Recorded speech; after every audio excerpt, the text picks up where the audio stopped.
Most people picture Vikings swinging axes in battle, but what about the tools they used to build the world around them? The truth is, Viking life wasn't just raids and longships. It was fishing, farming, blacksmithing, woodworking, and survival. And to do all that, they needed tools. Simple, sturdy, incredibly clever tools that didn't just get the job done, they kept entire communities alive. What's wild is that many of those tools, we still use versions of them today, not in museums, but in workshops, kitchens, and toolboxes around the world.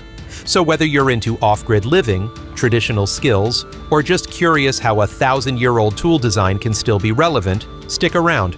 These aren't just ancient relics. They're proof the Vikings knew exactly what they were doing. Let's take a look at 5 Viking tools so smart we haven't stopped using them. Drawknife. The drawknife might look simple, a straight blade with 2 handles, but in the hands of a Viking craftsman, it was pure magic. This humble tool carved everything from oars and shields to beams and bowls. Unlike a regular knife, you pulled it toward you, shaving off thin slices of wood with precision and control. It was faster than a chisel, smoother than an axe, and perfect for shaping large wooden pieces by hand. Vikings needed tools that were tough, versatile, and easy to maintain. The drawknife fit all 3. It didn't require complex mechanics or rare materials, just a strong blade, sharpened well, and steady hands. It could be made locally by blacksmiths, often from recycled iron. And once you had one, you could build nearly anything out of wood. They used it on green wood for boat ribs, tent poles, and even furniture. If you've ever tried building anything with hand tools, you know how satisfying it is to strip bark or shape a beam with a tool that responds to your movement, not a motor. Today, drawknives are still beloved by bushcrafters, woodworkers, and anyone who prefers the quiet rhythm of traditional carving. You can buy them new or find old ones in antique shops that still work beautifully. If you ever want to try your hand at off-grid woodworking or just appreciate the genius of simple tools, the drawknife is a solid place to start. It's not flashy, but it gets the job done, just like it did 1,000 years ago. Hand axes. If you had to pick just one tool to survive like a Viking, it would probably be the hand axe. It wasn't just a weapon. It was their version of a Swiss army knife. Vikings used hand axes to chop wood, butcher animals, shape timber, carve tools, and yes, go to battle when necessary. These axes were small enough to carry on a belt, but sturdy enough to split logs or defend a homestead. Unlike the massive decorative axes often shown in movies, most Viking axes were practical. The heads were typically made of iron or steel, and the handles carved from strong local woods like ash. They were designed to be efficient, balanced, and easy to repair. A Viking might use the same axe to build a shelter in the morning, prepare firewood by noon, and defend his family by nightfall. That kind of versatility was key to surviving in a harsh, unpredictable world. Today, hand axes remain one of the most essential tools for bushcraft, camping, and off-grid living. Modern designs still echo Viking shapes, narrow heads, sharp blades, and simple wooden handles. Even the way we maintain them with whetstones and oils hasn't changed much. And while power tools have taken over most carpentry jobs, a good hand axe still has its place. Whether you're clearing brush, splitting kindling, or just want to connect with the past, using one feels raw, simple, and real, just like the Vikings intended. Whetstone. The whetstone doesn't get a lot of glory, but without it, none of the other tools would have worked for long. Whether you were carving wood, skinning a deer, or fighting in battle, a dull blade could mean disaster. That's why every Viking, farmer, warrior, or blacksmith kept a whetstone close.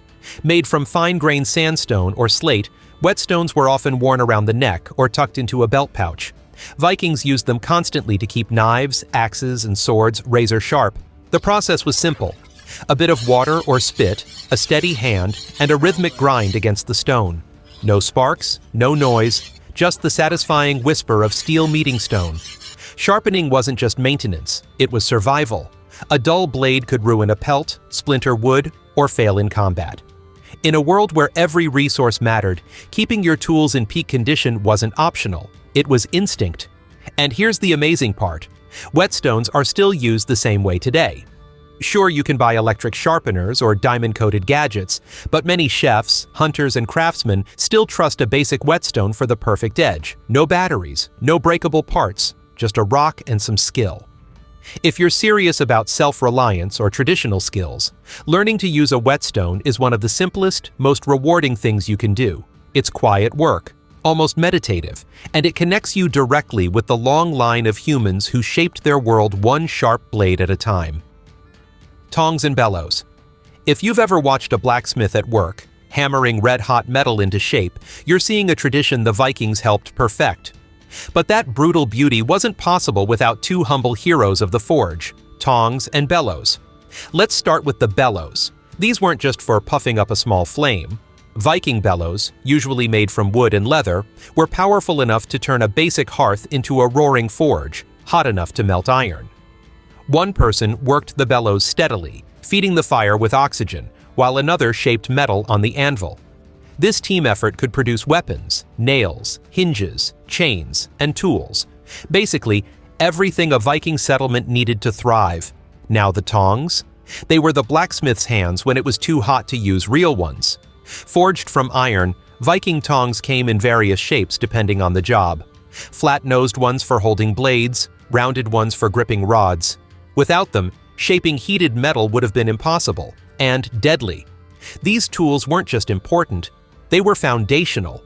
Blacksmiths were like medieval engineers, and without tongs and bellows, nothing else got built. Fast forward to today, and guess what? Modern blacksmiths still use tongs and bellows, some nearly identical to Viking versions. Sure, we've added electric blowers and fancy grips, but the principle is the same. Control the heat, hold the metal, shape the future. Even in an age of factories and power tools, there's something timeless about working metal by hand. And if you ever get into forging, remember, you're not just making tools, you're continuing a craft that helped build entire civilizations. Fishing hooks. When we think of Viking survival, we often imagine battle axes and longships. But one of their most essential tools was far less flashy: the fishing hook. Fishing wasn't just a side gig for the Vikings, it was crucial. With long, brutal winters and unpredictable crop yields, the sea was often their best bet for protein, and they didn't always need massive nets or big boats. Sometimes, just a single, well-made hook was enough to feed a family. Early Viking fishing hooks were crafted from bone, bronze, and later, iron. They came in different sizes and shapes depending on the catch. Larger hooks for cod and halibut, smaller ones for river fish like trout. Some even had barbs, just like the ones we use today. And here's where it gets wild. Some of these ancient hooks are practically identical to modern ones. The shape, the sharp bend, the point, all of it still works. That's because when something is simple and effective, there's no need to reinvent it. Hooks were often tied to braided horsehair or plant fibers, and Vikings didn't just fish from boats, they fished from docks, shorelines, even through the ice. A few hooks and some know-how could mean the difference between eating and going hungry. Today, bushcrafters, survivalists, and homesteaders still carry basic hooks in emergency kits. You don't need a fancy setup, just a string, a hook, and a bit of bait. Whether you're deep in the wilderness or trying to live more simply, the Viking fishing hook is proof that sometimes the smallest tools carry the most weight. The Vikings didn't need an arsenal of modern gadgets to survive. What they had were simple, brutally effective tools, built by hand, passed down through generations, and relied on for everything from building homes to feeding families. These weren't luxury items, they were lifelines. Whether it was a drawknife shaping a seaworthy boat, a whetstone restoring a blade's bite, or a hand axe doing the job of 5 tools at once, each of these was chosen for one reason: it worked. And guess what? They still do. That's what makes these Viking tools so impressive. In a world obsessed with upgrades and smart tech, these ancient pieces of gear remind us that some things don't need reinventing. They were smart then, and they're still smart now. If you're into bushcraft, off-grid living, or just fascinated by the genius of early survival, maybe it's time to look backward, because the Vikings already figured a lot of it out. Thanks for watching. If you enjoyed this, drop a comment below, subscribe for more forgotten tools and survival wisdom, and we'll see you in the next one.